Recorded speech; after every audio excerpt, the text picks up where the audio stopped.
ఓం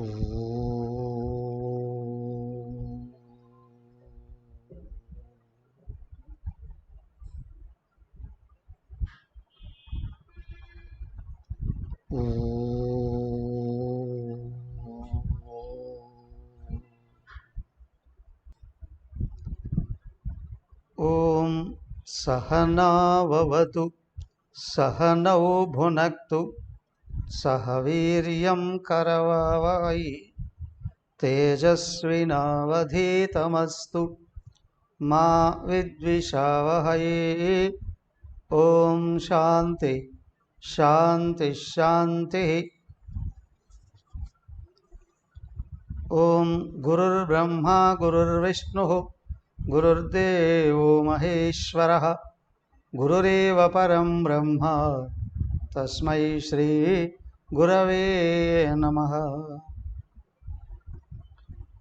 ఓం పార్థాయ ప్రతిబోధితాం భగవతా నారాయణేన స్వయం వ్యాసేన గ్రథితాం పురాణమునినా మధ్యే మహాభారతం అద్వైతామృతవర్షిణీం భగవతీం అష్టాదశాధ్యాయినీం అంబ త్వామనుసందధామి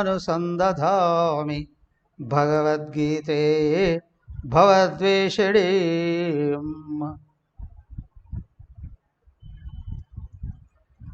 హరి ఓం. శ్రీమద్భగవద్గీత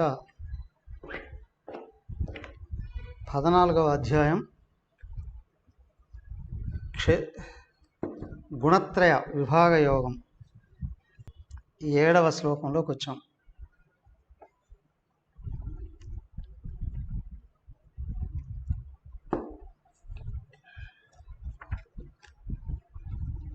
చదువుతారా ఈ శ్లోకం ఎవరైనా?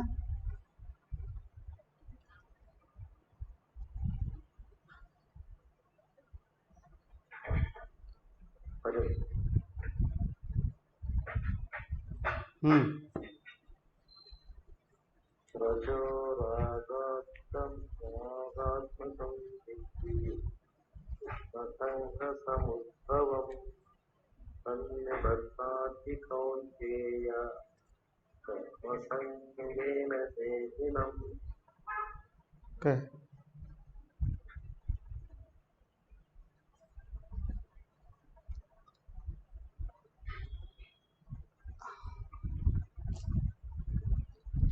అనంతమైన ఆత్మయే జీవుడుగా ఉన్నాడు.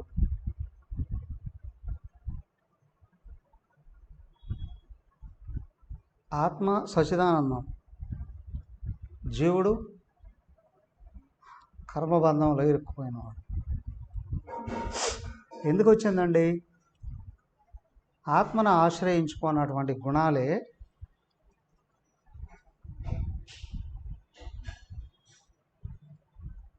లోపల ఉన్న ఆత్మే తను మర్చిపోయినప్పుడు ప్రపంచంతో ఎప్పుడైతే తాదాత్మ్యం చెందుతుందో ఈ గుణాలు బంధించేస్తున్నాయండి. ఎలా ఉంటాయండి ఈ గుణాలు చెప్పారు. సత్వగుణం ఎలా ఉంటుంది చెప్పారు, రజోగుణం కూడా ఎలా ఉంటుంది చెప్పారు. సత్వగుణం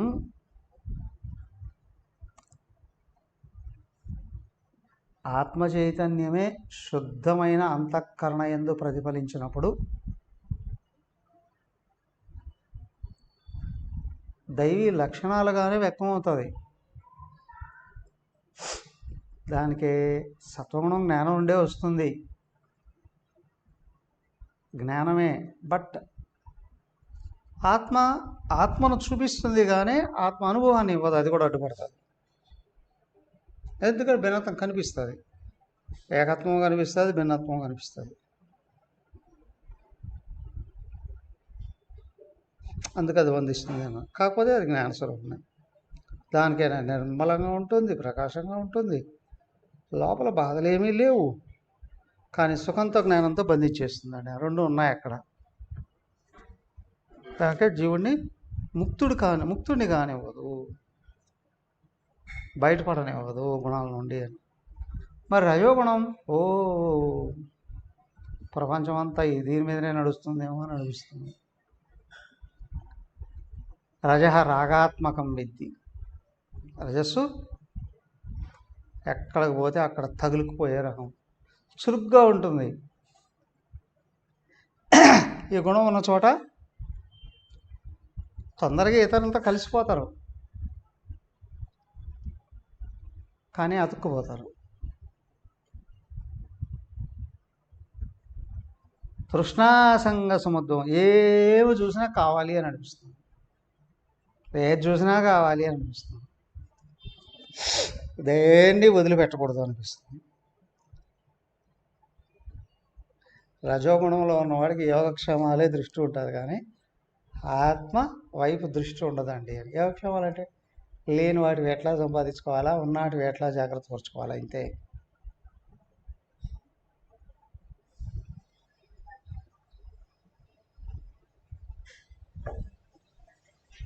ప్రతి ఒక్కడు మాట్లాడతాడు. అంజయ్య గారు మీ ఫోన్ అన్మ్యూట్లోకి వస్తుంది, అక్కడ సౌండ్స్ వినిపిస్తున్నాయి ఎక్కువగా. అన్మ్యూట్లోకి రండి, ఫోన్ తగలకండి చేత్తో.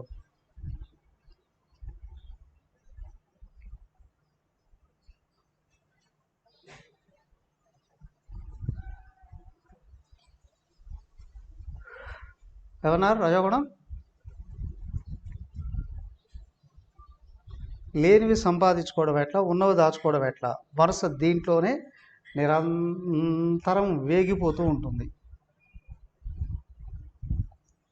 లక్ష్యం అటు ఉంది, బయట ప్రపంచం మీదనే ఉంటుంది దృష్టి, ఎప్పుడు బయటే. కాబట్టి నిరంతరం కర్మలలో పరిగెత్తులేస్తూ ఉంటుంది. మరి మీరు కూడా చెప్పారు కదా సార్, బతికున్నంత వరకు పని చేస్తూనే ఉండాలి అని. పని చేసేది ఉపాధులు కర్మ చేస్తూ ఉంటే నేను చేస్తున్నాను అని ఎక్కడైతే భావం వస్తుందో అక్కడ అహంకారం ఉన్నది అని. ఈ అహంకారం బంధాలని ఇస్తుంది. చేసే ప్రతి కర్మకు ఫలం నాకే కావాలి, నాకే కావాలి, నేనే అనుభవించాలి. ఈ జన్మలో ఎన్ని అనుభవిస్తాయంటే మళ్ళీ వాటి కోసం పరుగులు తీస్తూ జనన మరణాలు కావు. దానికి ఇన్ని కోరికల లోపల ఉన్నాయి కాబట్టి పడుకున్నా నిద్ర పడదు.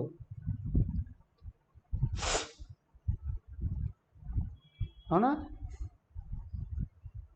లక్ష్యం భగవంతుడైతే కర్మ విధి విధానాలు వేరు, కానీ లక్ష్యం ప్రపంచమైతే చేసే ప్రతి పని నీకు బంధాన్ని ఏర్పాటు చేస్తుంది.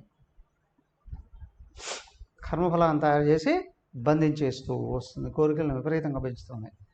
కాబట్టి రజోగుణం అనేది కర్మ సంఘంలో బంధిస్తుందండి. ఓకే, తర్వాత తమోగుణం అండి. ఆహాహాహా, వివేక చూడమని తమోగుణం గురించి 70 శ్లోకాలు చెప్పారు. దీని వైభవమే వేరండి. ఏమిటి అంటే తమోగుణంలో ఉన్నవాడికి జ్ఞానం ఉండదు అని కాదు. పుస్తకంలోది మస్తకంలోకి వచ్చి చిలక పలుకుల్లాగా పలుకుతారు, కానీ వాళ్ళు ఎక్కడున్నారో వాళ్ళకి తెలియదు, వాళ్ళు ఏం చేస్తున్నారో వాళ్ళకి తెలియదు. కానీ అన్నీ అందరికీ చెప్తారు, వాళ్ళు ఎలా ఉన్నారో ఎవరికి తెలియదు. విచిత్రంగా ఉంటుంది. తను ఏ దాంట్లో ఇరుక్కుపోయి ఉన్నారో అది గుర్తించగా అదే విషయం ఇతరులు ఇరుక్కుపోయి ఉంటే విపరీతమైన విమర్శలు చేయడం కూడా జరుగుతుంది. జనరల్గా అంటారు చూడండి, గురువింద సామెత. అందరిలో తప్పులు పడుతుంది, తన ముఖానికి ఉన్న మసి దానికి కనిపించదండి అని. జనరల్గా చూడండి, 1,000 చూపిస్తే ఇతరుల మీదకి 3 ఏళ్ళు మనల్ని చూపిస్తాయండి. అలాగే ఉంటుంది. ఈ ఆవరణ దోషం ఉన్నవాళ్ళు ప్రపంచంలో అందరినీ తప్పుపడతారు, కానీ వాళ్ళ తప్పులు ఎప్పుడూ వాళ్ళకి తెలియదు. ఆవరణ దోషం పోతే కానీ తెలియదు. అలా చూడండి,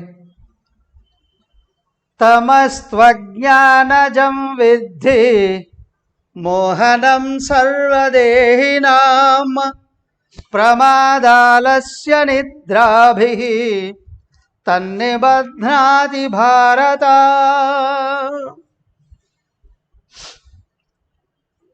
భారత అర్చన భారత భారత యా ఎవరైతే భా జ్ఞానములో రథ రమించేవాడు భారతీయుడు. అందుకే భారతదేశం. భారతి అంటే ఎవరు?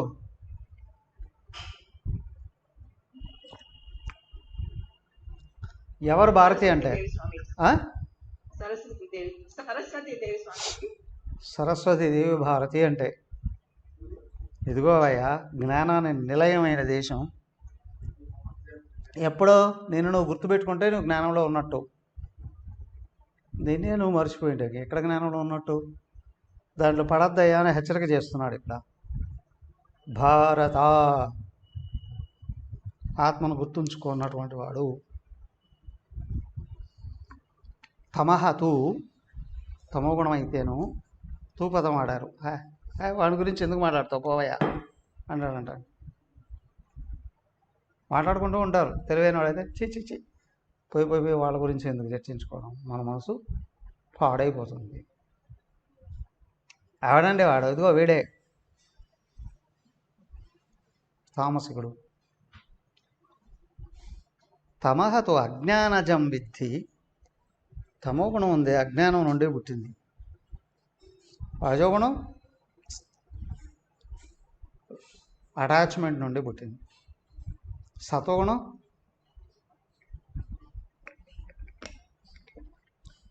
జ్ఞానం నుండి పుట్టింది. తమో గుణానికి సత్వగుణానికి అస్సలు పడదు, ఆపోజిట్. కానీ పైకి చూస్తే ఇద్దరు ఒకటిగానే ఉంటారు. పైగా సాత్వికుడైనా వెనకాడతాడు, ఎవరి గురించి ఆయన విమర్శించాడు. కానీ తామసికుడు ఉన్నాడు, అందరినీ విమర్శిస్తాడు. వాడు ఎక్కడికి వెళ్ళినా వాడు శుద్ధ తమస్సులో పడిపోయి ఉంటాడు.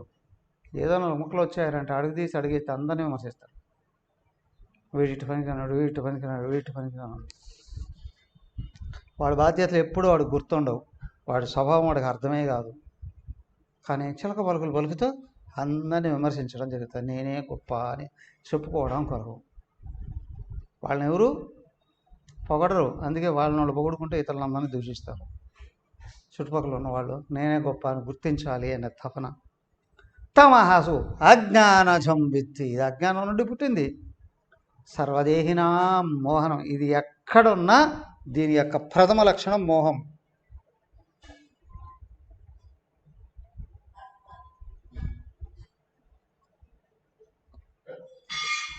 కామక్రోధాలే దీని ముఖాలు.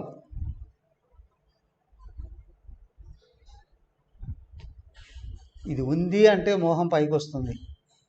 మోహం పైకి వస్తుంది, కళ్ళు కనిపించవు. ఇంకా ఏం చూసినా అది కావాలి, అనుభవించాలి.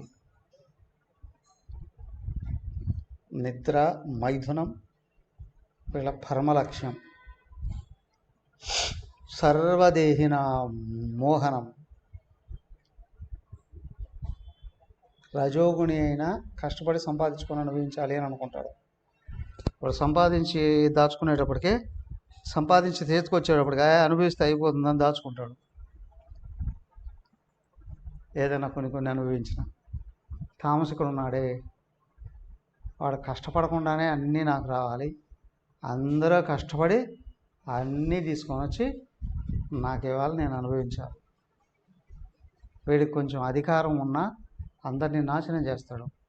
కొంచెం బలం ఉంది అంటే ఇతరులందరినీ బాధ పెడతాడు. వీడు దేన్ని కోరుకుంటాడో తెలియదు, దేన్ని వద్దంటాడో తెలియదు, ఏం చేస్తాడో తెలియదు. వాడి యొక్క జీవితమే సందిగ్ధంగా ఉంటుంది. ఇలాంటి వాళ్ళు ఎక్కడ ఉన్నా తల్లిదండ్రులకి నరకమే, భార్య పిల్లలకు నరకమే. ఎందుకు? జనరల్గా అంటారు అయ్యవారు ఏం చేస్తున్నారండి అంటే, వలకపోసి ఎత్తుకుంటున్నారండి.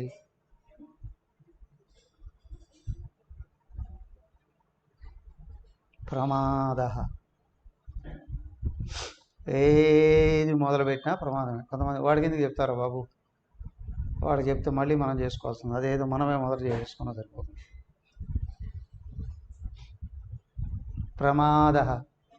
ఒకవేళ చెప్పిన ఆలస్యం, ఏది చేయాల్సిన సమయానికి చేయరు. నిద్రాభి, వీళ్ళకి అత్యంత ఇష్టమైనటువంటి లక్షణం నిద్ర. ఇదంటే వాళ్ళకు పరమమైన ఇష్టం. తినడం, నిద్రపోవడం అంటే ఈ గుణంలో ఉన్నవాడికి ఇష్టం. నిద్ర గురించి చెప్పేటప్పుడు ఆ కుంభకర్ణుడు గుర్తొస్తాడు. అవునా? ఆలస్యం అని అన్నాం అనుకోండి, కొన్ని విషయాలు ఒక సెకండ్ ఆలస్యమైనా జీవితాలు తలకిందులు అవుతాయి. ఒక్క క్షణంగా లేట్ అయ్యింటే వాడు పోయి ఉండేవాడండి, లేదా వాడు ఎగిరిపోయి ఉండేవాడండి. ఒక క్షణం అలాంటి వాటిని ఎన్నైనా నాశనం చేస్తుంది తమోగుణం. ఎప్పుడు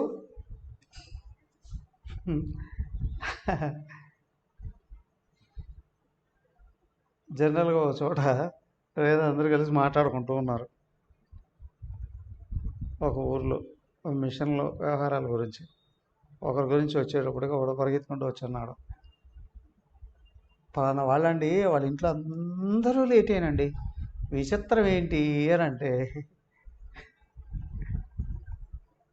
పెళ్ళి ముహూర్తం పెట్టుకున్నారట వాళ్ళ ఇంట్లో అమ్మాయికి, కరెక్ట్గా 24 గంటలు లేట్గా జరిగింది.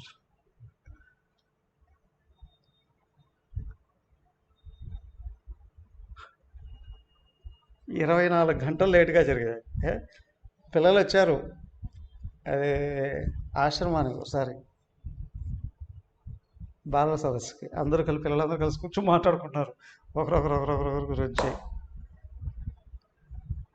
వాళ్ళాడు అన్నాడు, ఇంట్లో వాళ్ళ అక్కకి 24 గంటలు లేటుగా మ్యారేజ్ జరిగిందండి అంటారు. అవునా అంటే అవునా అంట. ఏమిటి అంటే ఒకసారి రైల్వే స్టేషన్లో ఉన్నాం, వాడు ట్రైన్ వచ్చింది, ఒకడు పరిగెత్తుకుంటూ వెళ్ళిపోయి కొబ్బరికాయ తీసుకొని వచ్చి డ్రైవర్ అక్కడ ఇంజన్ దగ్గరికి వచ్చాయి, స్టీమ్ ఇంజన్ దాని దగ్గర కొట్టి ఆయనకి దక్షిణతో సహా కొబ్బరి చెప్పులు ఇస్తున్నాడు డ్రైవర్కి. ఎందుకు చేస్తున్నారా అంటే, అయ్యా కరెక్ట్ టైంకి వచ్చిందండి ట్రైన్, ఈ ఒక్కరోజే నా జీవితంలో నేను చూస్తున్నాను అని. వాడన్నాడు, అరే ఇది నిన్న రావాల్సిన ట్రైన్ రా అంటే 24 గంటలు లేట్గా వచ్చింది. ఆలస్యం. జనరల్గా అంటారుగా, ఆలస్యం అమృతం విషం అని. ఇదిగో ఇదే అన్నీ తిరగరాసేస్తూ ఉంటుంది చరిత్రలన్నీ కూడా. ఆలస్యం. ప్రమాదం అంటే యాక్సిడెంట్ అండి. జస్ట్ అట్ట కనుమూత పడిందండి, అయిపోయిందండి యాక్సిడెంట్. ఎస్, ఎంత ప్రమాదాలు ఏం జరగడానికి అవకాశం ఉంది. ఇంతకు అసలు ప్రమాదం ఏంటయ్యా అంటే మరపు అని, ప్రమాదోవై మృత్యు అని. నేను ఆత్మను అనే విషయాన్ని మరపు తెచ్చేది తమోగుణం. మరిచిపోయావో నువ్వు చచ్చిపోయిన వాడి కిందనే లెక్క. అత్యంత భయంకరమైన విషయం ఇది. ఎవడికి ఆత్మ గుర్తు లేదో వాడు చచ్చిపోయిన వాడి కిందనే లెక్క.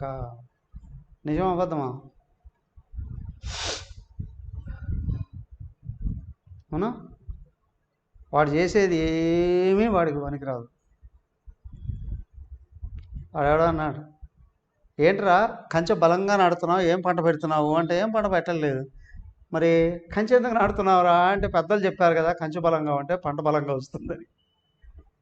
నువ్వు పంట పెట్టావా లేదు, ఏం చేస్తాను?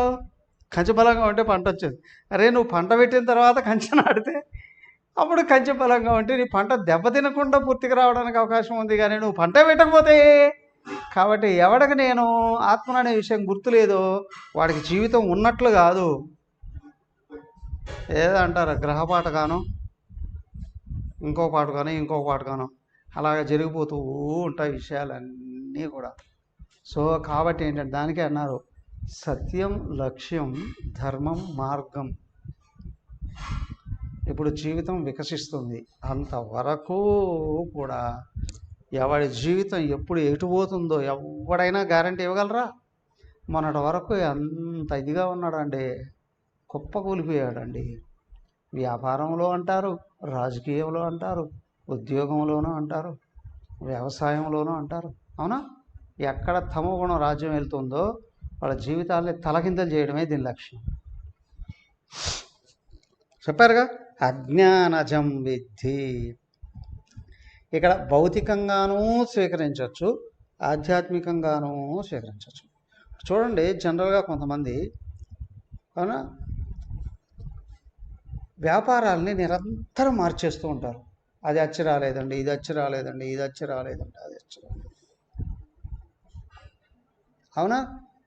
ఏంటి, నీకు సమర్థత లేకుండా అయినా ఉండాలి, లేకపోయి ఉండాలి, లేదా నీ సమర్థతను సక్రమంగా వినియోగించకుండా అయినా ఉండడం. ఇదిగో ఈ రెండోది ఉంది. నీ వ్యాపారాన్ని స్టార్ట్ చేసేస్తూనే లాభాలన్నీ వచ్చేస్తాయా? రావు. అత్యంత జాగ్రత్తతో ఉండగలగాలి కదా. రెండోది, కొంతమంది జాబ్స్ కూడా మార్చేస్తూ ఉంటారు. ఇక్కడ మార్చడం అంటే రెండు రకాలు. ప్రమోట్ అవుతూ పైకి వెళ్ళిపోతూ ఉన్నారనుకోండి, జీతం పెరుగుతుంది, బాధ్యత పెరుగుతూ ఉంది, పెద్ద పెద్ద జాబ్ వస్తుంది, ఓకే.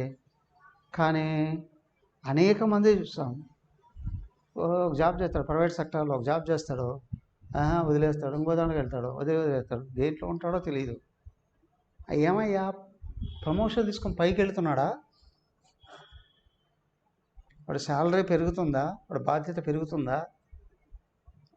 ఓకే. కానీ ఏదో గొడవ వచ్చిందండి, ఏదో సమస్య వచ్చిందండి, వదిలేసి వెళ్ళిపోతే వాడికి నాకు పడలేదండి. కొంతమంది ఇట్లాగే రెంటెడ్ హౌస్లో ఉంటారు, సంవత్సరానికి ఒక ఇల్లు మారుతూ ఉంటారు. ఈ మధ్య విన్నా, కష్టపడి అపార్ట్మెంట్ కొనుక్కొని అంతగా తయారు చేసుకున్నాడండి. చివరికి వచ్చేటప్పటికి ఆ పక్కింటి వాళ్ళతో ఏదో కొంచెం గొడవ వచ్చిందట.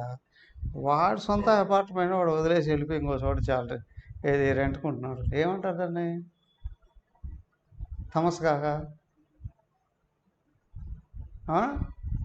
నీలో తప్పు ఉంటే సారీ చెప్పు, సర్దిద్దుకో. కానీ తప్పలేదు అనుకున్నా, వాడు నాకు నచ్చకపోతే వాడు వెళ్ళిపోతాడు, నువ్వేంటి లేదు ప్రమాద. అవునా? ఇవే ఎక్కడి నుంచి ఎక్కడి దాకా వెళ్తాయండి? గురువులను మారుస్తారు, మార్గాల్ని మారుస్తారు, దేవుళ్ళని మారుస్తారు, మతాలను మారుస్తారు. విచిత్రం, ఎటు జన్మలు మారుతూ ఉంటాయి, కానీ ఆ మారే జన్మలు పైకి వెళ్ళాలి, కానీ కిందికి వెళ్ళిపోతే. అవునా? మానవుడిగా పుట్టి దేవుడిగా వెళ్ళాడండి, ఓకే. కానీ ఆ మానవుడిగా పుట్టినవాడు మళ్ళీ మానవుడిగా పుట్టినా ఓకే. కానీ పశువుగా పుడితే, క్రిమికీటకాదులుగా పుడితే, ఇదిగో తమోగుణం ఇస్తుంది, ఏమైనా ఇచ్చేస్తుంది. నువ్వు తమస్సును కానీ పెంచి పోషించుకున్నావో, ఎక్కడ తమస్సు వచ్చిందో మనసుకు మోహం పట్టింది, బుద్ధి చచ్చిపోతుంది. అక్కడ బుద్ధికి వైరస్ వచ్చేస్తుంది. వైరస్ వచ్చిందండి, హాస్పిటల్లో జరిపించారు, నాట్ బ్యాడ్, ఓకే, బయటకు వస్తాడు అనుకోవచ్చు. కానీ లంగ్స్ ఇన్ఫెక్షన్ వచ్చిందండి, ప్రమాదకరమే. అవునా? భయంకరమైన స్థితిలో కూడా దేవుడిని పట్టుకొని బయటపడిన వాళ్ళు అనేక మంది ఉన్నారు. 10 రోజులు కోమాలో ఉన్నారండి. జనరల్గా ఈ కరోనా టైంలో నేను ఎంతోమందిని చూసాం, డెంగీ టైంలో, కరోనా టైంలో కూడా భయంకరంగా ఉందండి అని ఫోన్ చేస్తారు. పట్టుకో, దేవుణ్ణి పట్టుకోరే మాట చెప్తావు అంతే. అవునా? అది పట్టుకున్న నిమిషాల్లోనో గంటల్లోనో కోమాలోకి వెళ్ళిపోయినా కొన్ని రోజుల తర్వాత కోమాల నుంచి వచ్చారండి. డాక్టర్కి కూడా అర్థం కాలేదు ఏమిటంటే, ఈయన పట్టుకున్నాడు లోపల దేవుణ్ణి, ఆయన కర్మని కరిగించి పట్టుకొని వస్తాడు, లేదా ప్రారంధానికి ఆ సంచితం ఉంది కదా, దాంట్లో ఉన్న కొంచెం పుణ్య ప్రారంధమైన తీసి దీంట్లో వేసి మళ్ళీ ఎక్స్టెండ్ చేస్తాడు. జరుగుతాయి, ఖచ్చితంగా జరుగుతాయి. ఎప్పుడు భక్తి అనేది వచ్చినప్పుడు అలర్ట్ అయిపోవు నిమిషాల్లో. చూడండి, కించిత్ అలర్ట్ అయితే బోర్డర్లో ఉన్నటువంటి సోల్జర్ ప్రాణాన్ని కోల్పోతాడు.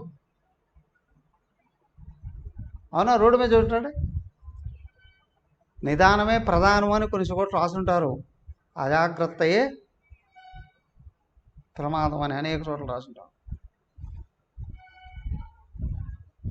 జీవితాలు కోల్పోతావు అజాగ్రత్తగా ఉంటే.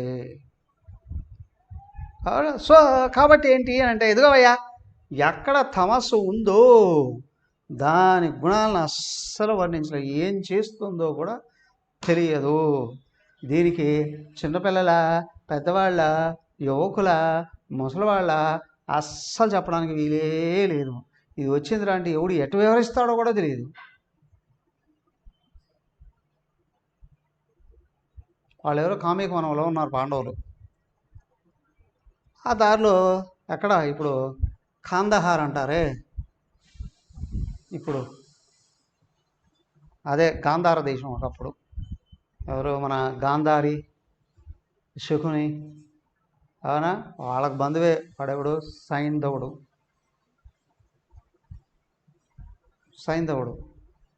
ఎవరు,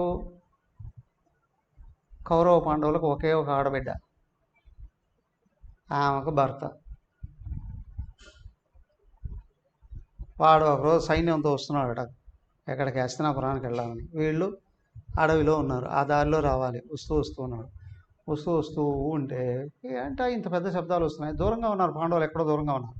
ఏమిటి ఆయన బయటకు వచ్చి చూసింది ద్రౌపదీదేవి. వాడు చూశాడట. వాడు చూసి దిగి ఎవరా అని దగ్గరకు వచ్చేవాడు కనిపెట్టింది. అన్నయ్య అంటే దగ్గరకు వెళ్ళింది. ఎవరు, అవును తన ఆడబిడ్డ భర్తే కదా, అన్నయ్య అవుతాడా లేడా? ఆడ కామంతో చూస్తూ వచ్చాడట.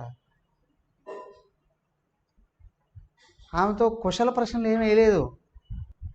ద్రౌపదీదేవికి దగ్గరకు రావడంతోనే వాడు అన్న మొదటి మాటట, ఎంత అందంగా ఉన్నావు అని. జనరల్గా ఏమంటారు, స్త్రీ కనిపిస్తే మహాలక్ష్మిలాగా ఉన్నావు, పార్వతీదేవిలాగా ఉన్నావు, సరస్వతీదేవిలాగా ఉన్నావు, ఆదిశక్తిలాగా ఉన్నావు, గౌరవించి పలికేట్టున్నావు, ఎంత అందంగా ఉన్నావు. వాడు రావడానికి ఏంటన్నయ్యా అట్లా మాట్లాడతావు ఏంటి, రండి లోపలికి రండి, ఇదిగో మంచినీళ్ళు తాగుతారా ఏమేమో అంటుందట. వాడు అవన్నీ ఏమీ వెళ్ళలేదు, ఆమెను ఎత్తుకొని వెళ్ళిపోయాడు. ఎత్తుకొని వెళ్ళిపోయి రథంలో వేసుకొని పరుగులు తీస్తున్నాడు. అక్కడ ఆయన చూశాడు దౌమ్యుడు, వీళ్ళ గురువు. ఆయన తిట్టాడు, ఎత్తి తోసాడు, వారేశాడు, వెళ్ళిపోయాడు. ఆయన పరిగెత్తుకుంటూ వెళ్ళిపోయి పాండవులకు చెప్తే ధర్మరాజు అర్జునుడిని పంపించాడు. అర్జునుడు వెళ్ళి కొట్టి వెనక్కి తీసుకొని వచ్చాడు. ద్రౌపదిని వాడిని వెనక్కి తీసుకొని వచ్చాడు. ఏం చేయాలి ఇప్పుడు వాడిని? దుర్మార్గుడు, వాడు ఎట్లా వ్యవహరించాడో ఏమో, వేతన కలిగింది వీళ్ళకి. వీడు బతకూడదు అని ఆ భీముడు వచ్చాడు, గద్ద తీసుకొని తలకాయ పగలు కూడా చంపేస్తాను అని. ఆ అర్జునుడు కూడా కత్తెత్తాడు, జుట్టు పట్టుకొని తలకాయ కోసేస్తాను, ఇట్లా ఉండకూడదు. చెల్లెలతో ఇట్లా వ్యవహరించేవాడు. వాడు మనిషేనా, పశువా, మృగమా? కానీ ద్రౌపదీదేవి అడ్డుపడిందట. ఎందుకు అంటే, మీ 105 మందికి ఒకే చెల్లెలు ఉంది, ఆ చెల్లెలకు భర్త, వీడికి బుద్ధి చెప్పి పంపించండి, కానీ చంపకండి. మీ చెల్లి వచ్చి మీ దగ్గరికి పసుపు కుంకాలు తీసేయమని చెప్పి మిమ్మల్ని అడిగితే ఎలాగ భరించగలరు, ఎలాగ ఓర్చుకోగలరు? వద్దని చెప్పింది ఆమె సంస్కారం, వీడి సంస్కారం ఏంటో చూడండి. ఏ గుణం ఎక్కడుందో చూడండి. సత్వగుణం యొక్క సంస్కారం ఎట్లాగా బయటకు వస్తుంది, తమోగుణ సంస్కారం ఎట్లాగా బయటకు వస్తుందో చూడండి. ఏం చేస్తారు, వాడిని ఇలా లాభం లేదని గుండు కొట్టి, అవునా, ఒక గాడి మీదకి బట్టి తాళ తీసి కట్టేసి ఆ గాడిదని తరివారు. ఆ గాడిదని తరిగితే అది హస్తినాపురం వెళ్ళేంత వరకు ఆగలేదు. అది హస్తినాపురం అంతా తిప్పింది, వీధులు అంతా. అర్థమైంది. వాడు అప్పటికైనా బుద్ధి తీసుకొని క్షమాపణ చెప్పుకోవాలన్నా లేదా? కానీ వాడు ఏం చేశాడు, తపస్సు చేయడానికి వెళ్ళాడు. శివుని గురించి తపస్సు చేసి పాండవులందరినీ చంపేటట్లుగా నాకు వరం ఇవ్వమని అడిగాడు. ఎందుకు? వాడికి ఇంకా లోపల ఆశ ఉంది చూడండి. ఆ రావణాసురుడు అట్లా చచ్చాడు కదా, వీడు చూడండి, ఆ దుర్యోధనుడికి, దుశ్శాసనుడికి కాంక్ష ఉంది అక్కడ ద్రౌపది మీద. ఈ యదవకి, వీడికి కూడా కాంక్ష ఉంది. పాండవుల్ని చంపేస్తే ద్రౌపదిని మళ్ళీ చెరపట్టచ్చు అని అనుకుంటున్నాడు వాడు బుద్ధి ఏంటో చూడండి. భగవంతుడు అన్నీ చూస్తాడు చూడ్డా. బ్రహ్మదేవుడి కోసం తపస్సు చేసి, శివుడి కోసం తపస్సు చేస్తే ఆయన చెప్పాడట, వాళ్ళను చంపే శక్తి భూమి మీద కాదు కదా, 14 లోకాల్లో ఎవరికీ లేదు. ఎందుకంటే వాళ్ళకి అండ శ్రీకృష్ణుడు ఉన్నాడు. కానీ ఒక వరం మాత్రం ఇస్తా, అర్జునుడు లేని సమయంలో మిగతా నలుగురిని ఓడించడానికి మాత్రం అవకాశం ఇస్తుంది, చంపడం కాదు. ఆ తర్వాత అర్జునుడే చంపేస్తాడు వాడిని. వాళ్ళ నాన్న ఆశీర్వదిస్తాడు, వీడు ఇందుకోసం తపస్సు చేస్తాను అని అంటే. వాడు ఎట్లాంటి పనికి మాలినోడు. అందుకే అన్నారు ఆ భూమి అట్లాంటిదండి. ఇప్పుడు ఆఫ్ఘనిస్తాన్ ఉంది, కాందహార్, ఆ గడ్డ ఎట్లాంటిదండి అంటారుగా, ఆ ఊరోళ్ళందరూ అంటారండి. అప్పుడు సోషల్ మీడియాలో చూస్తుండే, సినిమాలో కూడా పెడుతుండే, తిక్కవారి పాళెము, ఊళ్ళో వాళ్ళందరూ తిక్కగా ఇస్తుంటారండి, ఎర్రుపాళెం. ఏమయ్యా అంటే అలాగే ఉన్నారండి. అలాగే విశేషం ఏంటి అంటే తమో గుణం కానీ పైకి వచ్చింది అని అంటే జనరల్గా అంటారు చూడండి, కళ్ళకేమన్నా కొవ్వెక్కిందా, కళ్ళకు పొరంటు పడిందా అంటే నిజమే, ఇదిగో ఇది, కానీ బయట కనిపించదు. ప్రేమ ఉన్న వాళ్ళు, బాధ్యత ఉన్న వాళ్ళు తిడతారు. అందరికీ వస్తుంది తమస్సు, కానీ వెనకల సంస్కారాలు దుష్టమైనటువంటివి కానీ ఉంటే వాటిని పట్టుకొని బయటకు వచ్చేస్తుంది. అదే కానీ నువ్వు దైవం యందు భక్తి కలిగి సమాజం యందు ధర్మదృష్టి కానీ కలిగి ఉంటే నీకు ఏ ఆలోచన బయటకు వచ్చినా వాటిలో మంచిదా చెడా నీకు తెలుస్తుంది, దాన్ని బట్టి వ్యవహరించే అవకాశం ఉంటుంది. కానీ అంటారుగా ఒంటి కొవ్వెక్కింది అంటే కదా మనసుకు మదం ఎక్కుతుంది. సమస్యాతంలో చెప్పారుగా, దమం తిరగబడితే మదం అవుతుందండి. దమం రావాలంటే తపస్సు చేయాలండి కదా. దమం పోయింది అంటే తపస్సు కూడా తిరగబడిందండి. తపస్సు తిరగబడితే పతనమేనండి. అక్కడ మదం ఎక్కిందా, మృత్యో సర్వహరశ్చాహం అంటారు. ఎక్కడ మదం ఎక్కిందో అన్నీ హరించుకుపోతాయండి, అన్నీ నాశనం చేసేది ఇదేనయ్యా తమో గుణమేనండి. దానికే వ్యక్తి తమస్సు నుండి బయటపడాలి అని అనుకుంటే ఒక్కటే మార్గం అన్నారు. ఫస్ట్ థింగ్, నువ్వు లేచినప్పటి నుంచి పడుకునేంత వరకు ఎన్ని గంటలకు లేయాలి, ఎన్ని గంటల వరకు పడుకోవాలి అనేటువంటి విషయం కూడా ప్రతి వ్యక్తికి టైం టేబుల్ ఉండాలండి. ఏమంటే మేమన్నా స్కూల్లో పిల్లలమా? స్కూల్లో పిల్లలకు వాళ్ళే వేసుకోరు, టీచర్స్ వేసి చూపిస్తారు టైం టేబుల్. అలాగే ఇక్కడ ఆ స్కూల్లో కూడా 10 మంది టీచర్లు ఉన్నారు, ఎప్పుడు ఎవరు ఏ పని చేయాలి, ఒక టైం టేబుల్ వేస్తే వెళ్ళిపోతారండి. అలాగే నీకు కూడా 10 ఇంద్రియాలు ఉన్నాయండి. లోపల 10 ఉన్నాయి, బయట 10 ఉన్నాయి, లోపల 4 ఉన్నాయి. వీటన్నిటితో ఏం పని చేయించాలి, నువ్వు టైం టేబుల్ వేసుకోవాలి. ఇన్ని గంటలకు లేయాలి, ఈ గంటలో ఈ టైంలో ఈ పనులు చేయాలి. ఖచ్చితంగా టైం టేబుల్ కానీ వేసుకుంటే నువ్వు ముందుకు వెళ్ళే అవకాశం ఉంది. లేదనుకుంటే ఇది పోదు. దానికి టైం టేబుల్ వేసుకొని సిస్టమేటిక్గా నడుస్తూ ఉంటే తమస్సును దాటుతావు, రజస్సులోకి వస్తావు. రజస్సును కూడా దాటి సాత్వికంలోకి వెళ్ళాలి అని అనుకుంటే దైవ భక్తి కలిగి ఉండాలి. దైవ భక్తి ఉన్న చోట ఏమవుతుంది అని అంటే చెడు చేయకూడదు, మంచి చేయాలి అనేది లోపల నుంచి రావాలి. అయ్యా సమాజంలో చట్టాలు ఎన్ని రక్షణ చేస్తాయి చూడండి. చట్టాలను చదివి చట్టాలను నడుపుతూ ఉన్నటువంటి ఎవరు, చట్ట సభలలోనూ చట్టాలని నిరూపణ చేసేటువంటి న్యాయస్థానాల్లో ఉన్న వాళ్ళే ఏం చేస్తారు, లాయర్ ఈజ్ ఏ లయ్యర్ అంటారు. అవునా, వాళ్ళకు కూడా తెలుసు అన్ని అబద్ధాలే చెప్తారు అని చెప్పి కదా. ఎందుకు అంటే దృష్టి ధర్మం మీద ఉంది అని అంటే చట్టాన్ని ఎప్పుడు వదలడు. ఎందుకు, ధర్మానికి అధిపతి ఎవరు, ధర్మస్య ప్రభు అచ్యుత, భగవంతుడు అనేవాడు ఒకడున్నాడు. నువ్వు ఏ దృష్టితో పనిచేస్తే ఆ ఫలం ఇస్తాడయ్యా. బయటికి ఎవరికి తెలియట్లేదు కదా అని అందరూ రహస్యంగా ఏమో చేయాలి అని ప్రయత్నం చేస్తే అదే నేను ఇరికిచ్చేసేస్తుంది.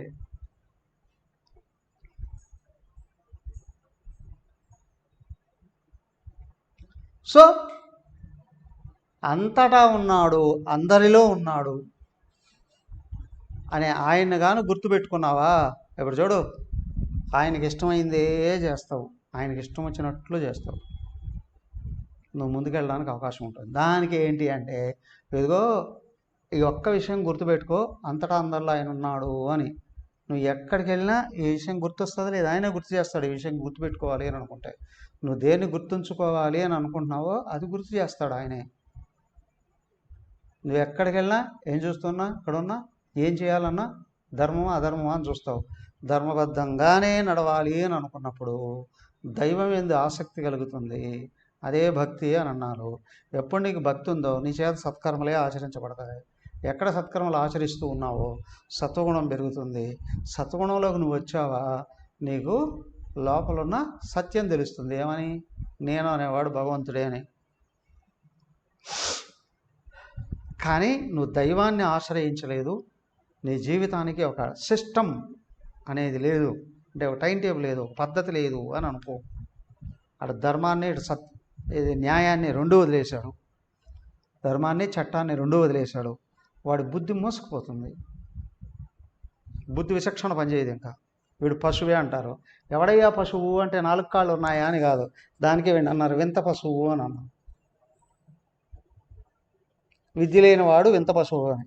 విద్య అంటే మనం చదువు ఏది పాఠశాలలోకి వెళ్ళి కొనే చదువు కాదు, అవునా? గురుకాలలో చదువుకునేటువంటి వాడు విద్యాభ్యాసం చేస్తున్నానండి అనేవాడు. కానీ ఇప్పుడు ఏం చేస్తున్నావురా? చదువుకుంటున్నా. ఏం చేస్తున్నావు? చదువు కొంటున్నా.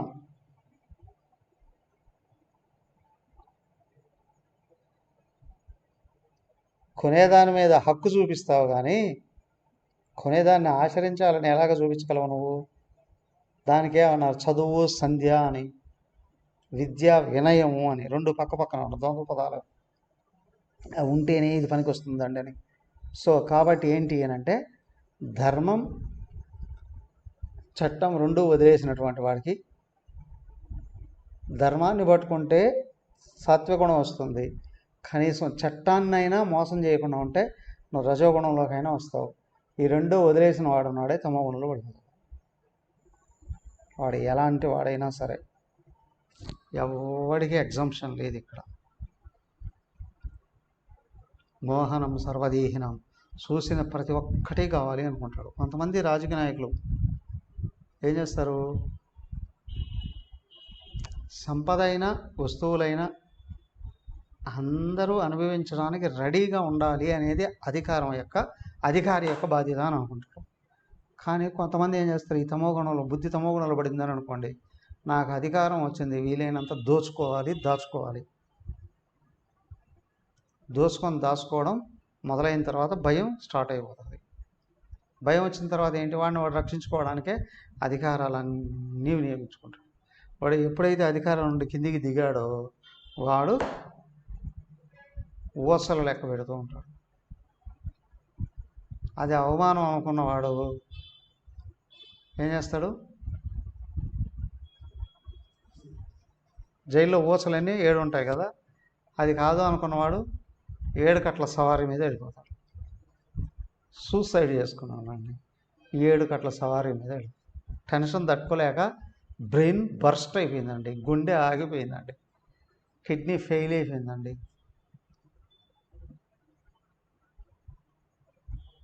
ఏదేమైనా సో కాబట్టి ఏంటంటే, నీ నిజస్వరూపమే సత్యం, అదే భగవంతుడు. త్రికాల అబాధితం సత్యం కదా. ఇది కావాలి అంటే ధర్మాన్ని చట్టాన్ని పట్టుకో.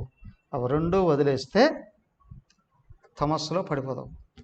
అజ్ఞానజం విద్ధి మోహనం సర్వదేహినాం ప్రమాదాలస్య నిద్రాభి తన్నిబధ్నాతి. ప్రమాదము అని అంటే తనను మర్చిపోవడం ఒకటి, ఆలస్యం అంటే ప్రతి ఒక్కటి పోస్ట్ పోన్ చేయడం, నిద్రాభిహి అంటే స్థూలంగానూ విపరీతంగా తిని నిద్రపోవడం ఒకటి, బుద్ధి అనేది ఎప్పుడూ మేల్కోకుండానే చచ్చిపోవడం. ఏది మంచి ఏది చెడు అనే విచక్షణని సంపూర్ణంగా కూలిపోవడం అది నిద్ర.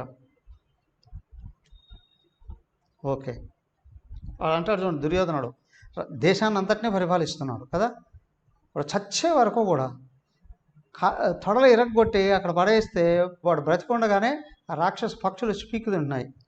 కృష్ణుడు వెళ్ళాడు, ఇప్పుడన్నా వాణి బుద్ధి వస్తుందేమోనని. అక్కడికి వెళ్ళి అడిగాడు, దుర్యోధన నీకు ఎన్నిసార్లు చెప్పానురా, ఎన్నిసార్లు చెప్పించాను, నేనే చెప్పాను, అవునా, ఏది మంచి ఏది చెడు అని నువ్వు ఎప్పుడన్నా విన్నావా? వాడు అంటాడు, జానామి ధర్మం నచమే ప్రవృత్తి, జానామి అధర్మం నచమే నివృత్తి అని. నాకు అధర్మం అంటే ఏంటో బాగా తెలుసు, కానీ ఎప్పుడు వదిలిపెట్టాలని అనిపించలేదు. ధర్మం అంటే కూడా బాగా తెలుసు, ఆచరించాలని అనిపించలేదు అని. అవునా, వాడు ఆ విధంగా పడుండి కూడా అశ్వత్థామని పిలిపించి నిద్రపోతూ ఉన్న ఉపపాండవుల తలకాయలు పోయించేస్తారు.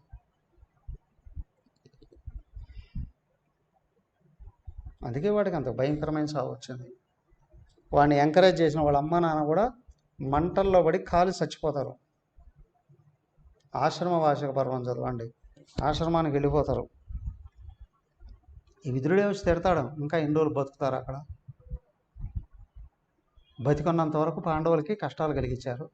ఆ తర్వాత కూడా వాళ్ళ కొడుకులకు పుణ్యలోకాలు కలగాలి అని వాడు ప్రతి సంవత్సరము 100 కోట్లు ఇప్పుడు అంటారు కదా, అప్పుడు అలాగా బోల్డంత తప్పు దాన ధర్మాలకు ఇచ్చేవాళ్ళట. ఎందుకంటే వాళ్ళ కొడుకులకు పుణ్యకర్మలు కాదు, పుణ్యలోకాలు సిద్ధించాలి అని. అవి ఎవరిది డబ్బు? వీళ్ళ అబ్బదా? ఇప్పుడు పాండవులు డబ్బు పెట్టి వాళ్ళ పిల్లల కోసం కర్మలు చేయించేవాడు. అప్పుడు కూడా ఆయన ఏమయ్యారు? వాడు చూడండి, వాడు మంటల్లో పడి చచ్చాడు అంటారు కదా.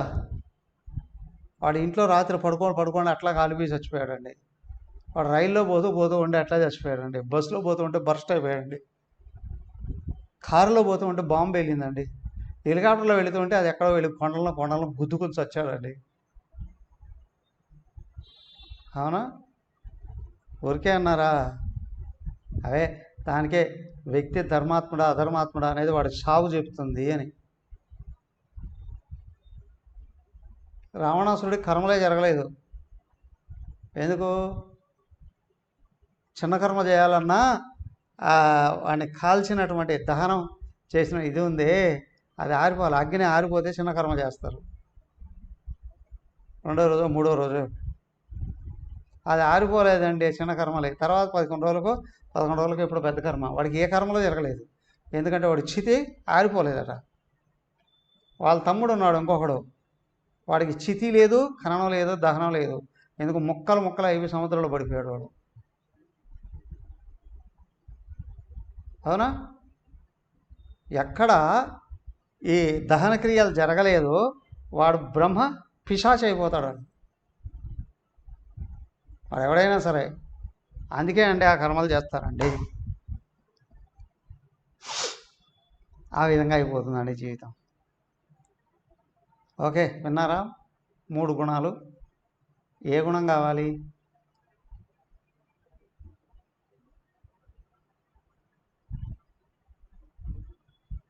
ఏ గుణం కావాలి?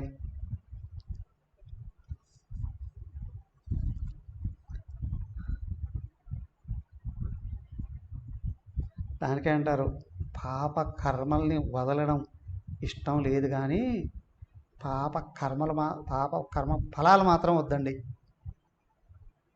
పుణ్యకర్మలు ఆచరించము, కానీ పుణ్యఫలాలే కావాలండి. ఇంట్లో షాపులో ఉన్నాయా? నువ్వేం చేస్తే వస్తాయి, నో ఎగ్జంప్షన్. ఎవడో అక్కడికి వెళ్ళి మార్చేవాడు ఎవడు లేడు. అవునా, నువ్వు ఇక్కడ కర్మ సంకల్పం చేయడంతోనే వెళ్ళిపోయి నీ అకౌంట్లో పడిపోతుంది. ఆ విధమైన గుణం వచ్చేస్తుంది. సో కాబట్టి సత్వగుణమే కావాలండి. ప్రయత్నం చేయి. ఎలాగా? ఇదిగో, సత్వం సుఖే సంజయతి రజః కర్మణి భారత జ్ఞానమావృత్య తు తమః ప్రమాదే సంజయత్యుత. బాగా విను. సత్వం సుఖే సంజయతి, సమ్యక్ జయతి. సుఖంగా ఉంటే సత్వగుణం బాగా పెరుగుతుంది. కర్మణి రజః భారత. ఓ అర్జున, నువ్వు నిరంతరం కర్మలు చేస్తూ ఉంటే రజగుణం పెరుగుతుంది.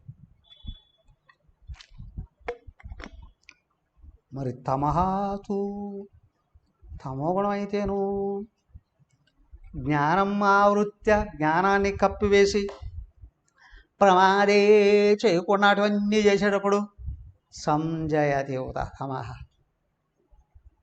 తమోగుణం బాగా పెరుగుతుంది. ఏమండి ఏమండి ఏమండి మళ్ళీ చెప్పండి.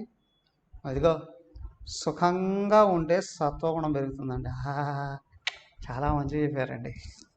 ఇక ఈ రోజు నుండి నేనే పని చేయను, కాలు మీద ఖాళీ చేసుకొని కూర్చుంటా. Very good very good very good. ఆలోచించకుండా మనం చూద్దాం. చెప్తారుగా, idle's mind is devil's workshop. అవునా? సోమరపోతు మనస్సులో దయ్యాలు ఏం చేస్తాయి? తాండవం చేస్తాయి, రిపేర్లు చేస్తాయండి. కదా? మరి ఇక్కడ చెప్పింది ఏంటి? సుఖంగా ఉంటే ఇదిగో ఈ రోజు నుండి మా ఇంట్లో ఆర్డర్లు వేసేస్తా, అన్నీ నాకు ఇక్కడ తీసుకొని వచ్చి పెట్టు. డైనింగ్ హాల్ దగ్గర నుంచి డైనింగ్ హాల్ దగ్గరికి ఎవరు వెళ్తారులే అండి, బెడ్రూమ్లోనే అన్నీ అటు తినొచ్చు ఇటు పడుకోవచ్చు. నువ్వు ఇక్కడే దయ్యంగా తయారవుతావు. మరి ఏంటండి సుఖం అంటే ఏంటి? సుఖం అనేది మానసిక లక్షణమా దైహిక లక్షణమా? స్థూలమైందా సూక్ష్మమైందా? దేన్ని సుఖం అంటారు చెప్పండి?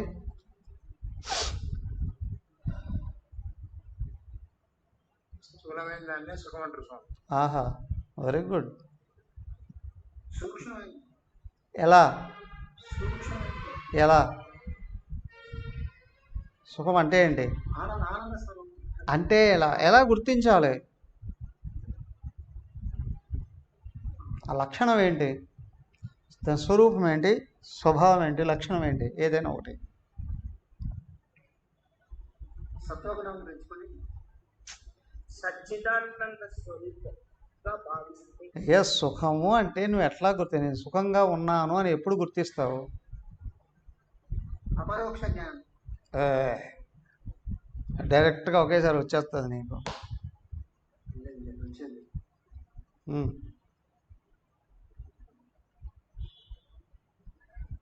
అపరోక్ష జ్ఞానం అంటే ముక్తి. ముక్తిలో ఉన్నవాడికి సుఖం ఏంటి దుఃఖం ఏంటి రెండింటికి అతీతుడు. ఇక్కడ సుఖంగా ఉంటే సత్వగుణం పెరుగుతుంది అన్నారు. ఎప్పుడు సుఖంగా ఉన్నట్లు?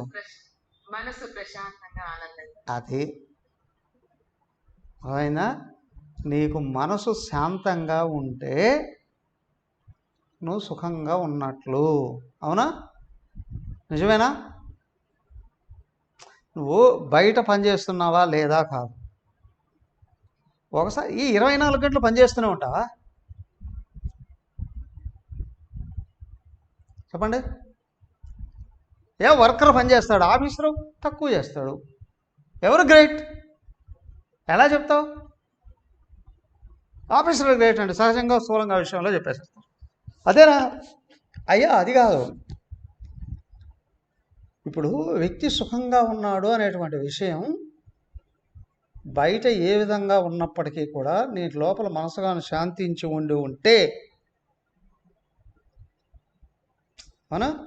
యోగరతో వా భోగరతో వా సంగరతో వా సంగవిహీన కదా. అక్కడ వేశ్య బ్రహ్మణి రమతే చిత్తం నందతి నందతి నందతేవ. ఓకే, అది పరమం. కానీ ఇక్కడ నీకు సత్వగుణం పెరగాలి అంటే ఏం చేయాలయ్యా అనేదే ఇక్కడ. సత్వగుణం పెరగాలంటే ముక్తి పొందాలి? నో, అట్లా చెప్పలేము. సత్వగుణం దాటితే ముక్తి పొందుతాం. అసలు సత్వగుణంలోకి వచ్చినా శాంతి అనేది ఉంటుంది. శాంతి ఎప్పుడు ఉంటుందయ్యా? దానికే చెప్పారు ఏమని, చట్టం ధర్మం రెండింటిని అతిక్రమించకుండా ఉంటే శాంతి కలుగుతుంది. అవునా కాదా? ఇప్పుడు ధర్మం అంటే మంచి అనే కాదు, నీ బాధ్యతలు నిర్వర్తించడం ధర్మం. నువ్వు చెడు చేయకుండా మంచినే చేయడం ధర్మం. ఇతరులకు సహకరించే విధానంలో ఉండడం ధర్మం. నీ మీద ఆధారపడిన వాళ్ళందరికీ రక్షణ ఇవ్వడం, అవునా, పోషణ చేయడం, వాళ్ళ అభివృద్ధి కొరకు పాట పాడడం ధర్మం. అవునా? సో కాబట్టి ఇక్కడ ఏంటి అని అంటే సత్యం ధర్మం రెండు. ఒకటి ముఖ్యంగా భగవంతుడి యందు మనసు పెట్టి చేయవలసినవి ఎప్పుడు చేస్తూ ఉంటావో మనసు శాంతిస్తుంది. అయ్యా నేను మంచి పనే చేశా కానీ అశాంతి వస్తుంది ఎప్పుడో దేవుడి మీద మనసుగా లేకపోతే. అవునా కాదా?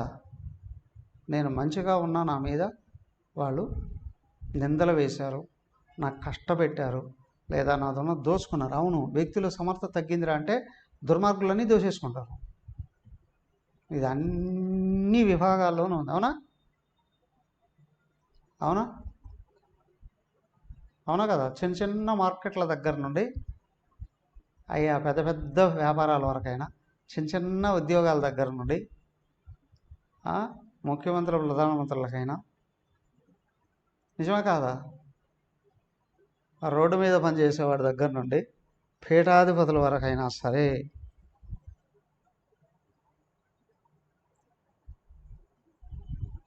లోపల దృష్టి అధర్మానికి వెళ్ళిందా? ప్రకృతిని దాటేసిన మహాత్ముల విషయం వాళ్ళ గృహస్థైనా సన్యాసి అయినా అసలు మాట్లాడకూడదు. ఎగ్జాంప్షనల్. వాళ్ళకి ఇక్కడ ప్రకృతి లేదయా, వాళ్ళ పరమాత్మయే, వాళ్ళ గురించి మనం మాట్లాడకూడదు. కానీ వ్యక్తి సమాజంలో అఫ్కోర్స్ సాధకుడు కానివాడు ఎవడైనా సరే దైవాన్ని ఆశ్రయించి ఉంటే లోపల పౌరుషం వస్తుంది దాటాలి అని. అప్పుడే అన్నారు ఏంటి అంటే ప్యూర్ మైండ్ అంటే ఏంటి అని గురుదేవులు చెప్తారు. Quiet alert and vigilant mind is the quiet mind, pure mind అని. భక్తుడు అంటే ఎవరిని ఏమనకుండా ఉండేవాడని కాదు. క్వైట్, నువ్వు తప్పు చేయకు. అలర్ట్, తప్పు చెయ్యబడకు. అయ్యా నేను తప్పు అస్సలు చేయలేదు, వాళ్ళు నా మీద వేశారంటే తిరగేసేయడానికి రెడీగా ఉండగలగాలను. లేకపోతే నీ మైండ్ ఇంప్యూర్ అయిపోతుంది.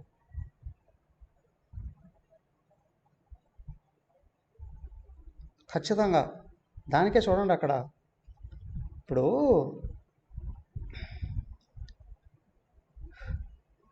భీష్ముడు ద్రోణుడు తప్పు చేయలేదు. భీష్ముడు ద్రోణుడు తప్పు చేయలేదు, కానీ వాళ్ళిద్దరిని కూడా చంపమని చెప్పాడు.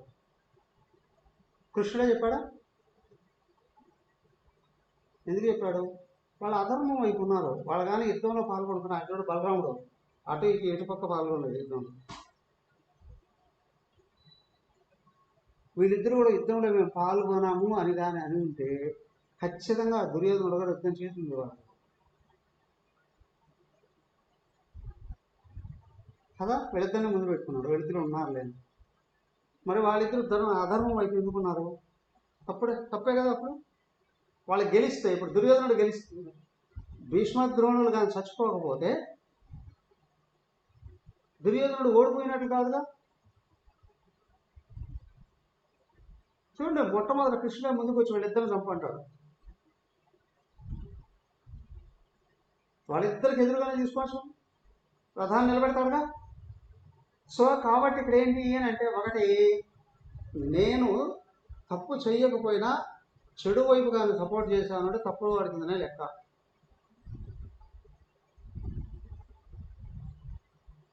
చెడుకు సపోర్ట్ చేస్తే కదా. సో ఇక్కడ ఏంటి ఏనంటే, నువ్వు ఫర్ ఎగ్జాంపుల్ దృష్టి దేవుడి మీద పెడితే దేవుడు చెప్పినట్టు వినాలి. భగవద్గీత ఎందుకు నేర్చుకుంటాం మనం?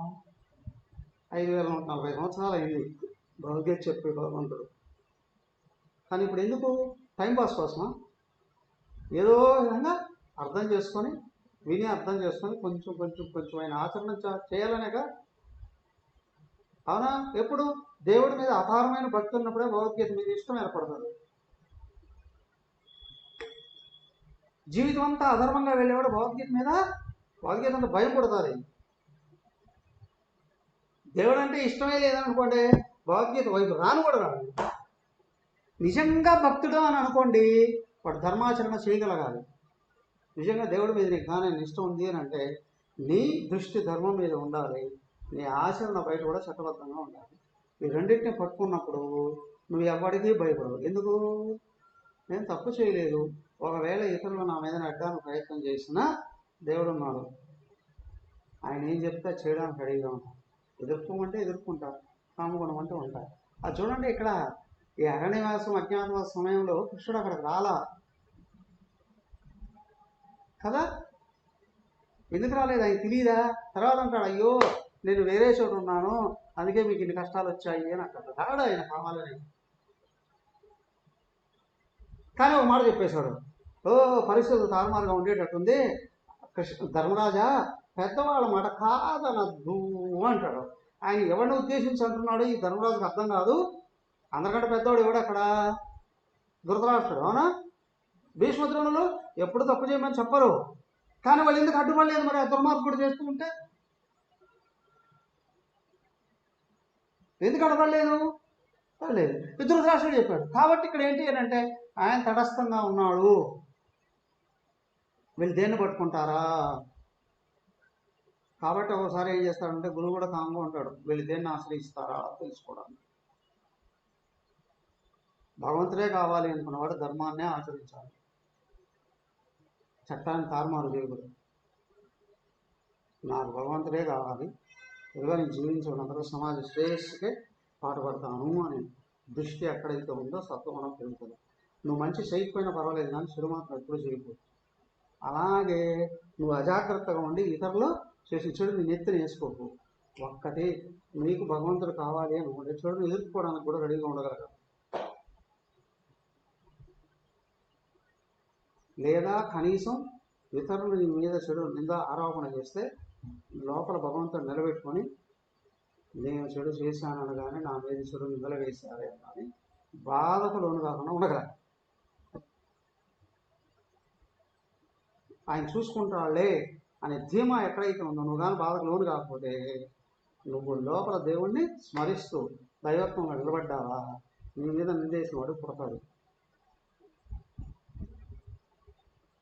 లేదా నువ్వు నన్ను అన్నారే అంటే మొత్తం పాపాలు నువ్వు అనుభవించాల్సి వస్తుంది. నిజంగానే అస్సలు చెయ్యకపోయినా కూడా నన్ను అన్నారే దమ్ముంటే వ్యక్తి ఇరగొట్టు వాడిని చట్టబద్ధంగా శిక్ష వేయించు. లేదా భగవంతుని లోపల స్మరిస్తూ భగవద్భావంలో నిలబడిపో. రెండు విధాలా రక్షించబడదు. మొదటి దాని వల్ల ఇతరులకి శిక్ష పడుతుంది, అదిగో రెండో దాని వల్ల నువ్వు శిక్ష అనుభవించకుండా ఉండగలుగుతావు. అదే పేరు మైండ్ అంటే. అప్పుడే నువ్వు ఆత్మశ్రద్ధ రావడానికి అవకాశం ఉంది. చాలామంది సాధన చేయడానికి చేతగా కాదు, భగవంతుని లోపల నిలబెట్టుకోలేకనే అధర్మంలో పడిపోతావు. అఫ్కోర్స్ ఇతరులు తోశారండి అంటే అంటావు, కానీ నీ శక్తి లేకపోతేనే కదా నువ్వు పడిపోయేది. కాబట్టి ఇక్కడ ఏంటంటే సత్వగుణం పెరగాలి అంటే లోపల నిండా దైవం ఉండాలి. అంటే ఆత్మ జ్ఞానం సంపాదించుకోగలిగినప్పుడే నీకు ధైర్యం ఉంటుంది, భగవంతుడి మీద దృష్టి నిలబెట్టగలరు. అలాగే బయటకు వచ్చేటప్పుడు ధర్మాన్ని వదిలిపెట్టకూడదు. ధర్మబద్ధంగా నడుచుకుంటూ దైవం మీద దృష్టి పెడితే సత్వగుణం పెరుగుతుంది. సత్వం సుఖే సంజయతి, అప్పుడే నీకు శాంతి ఉంటుంది. దానికి ఏంటంటే చూడండి, ఆ హిరణ్యకశ్యపుడు ప్రహ్లాదుని అన్ని రకాలుగా బాధపడిన ప్రహ్లాదు తిరగబడలేదు. ఎందుకు? వాళ్ళని అయ్యో పాపం అని అంటారు. ఏంటి? పూర్ణ భగవద్ దృష్టి ఉంది. ఎందుకంటే సర్వత్రా సర్వంలో సర్వంలో భగవంతుడు ఉన్నాడు అని చూస్తున్నాడు ప్రహ్లాదుడు. అది మర్చిపోలేదు. దేహాత్మ భావం రాలేదు. దానికి తాపం దేహాత్మ భావం వస్తే కలుగుతుంది. అది రానియకుండా ఉండాలి అని అంటే ఆత్మభావం ఉండాలి. ఆత్మభావంలో లేకపోయినా దాని దగ్గర తీసుకొచ్చేది ఏంటంటే నీ ఇష్టదైవ రూపాన్నైనా సరే, లేదా నువ్వు ఉపాసించే ఆత్మతత్వాన్ని ఉదయం నిండా నిలబెట్టుకో. నువ్వు సత్వగుణంలోకి వస్తావు. నువ్వు సత్వగుణంలోకి కానీ వస్తే భగవంతుడే నిత్యం చూపిస్తాడు. అంతా అన్నీ ఆయనే అనే విషయాలు. ఎస్ తదాస్తు. అవునా? రేపు చూద్దాం రజోగుణం గురించి. హరి ఓం. ఓం సర్వే భవంతు సుఖినః, సర్వే సంతు నిరామయాః, సర్వే భద్రాణి పశ్యంతు, మా కశ్చిత్ దుఃఖభాగ్ భవేత్. ఓం శాంతి శాంతి శాంతి. హరి ఓం శ్రీ గురుభ్యో నమ హరి ఓం.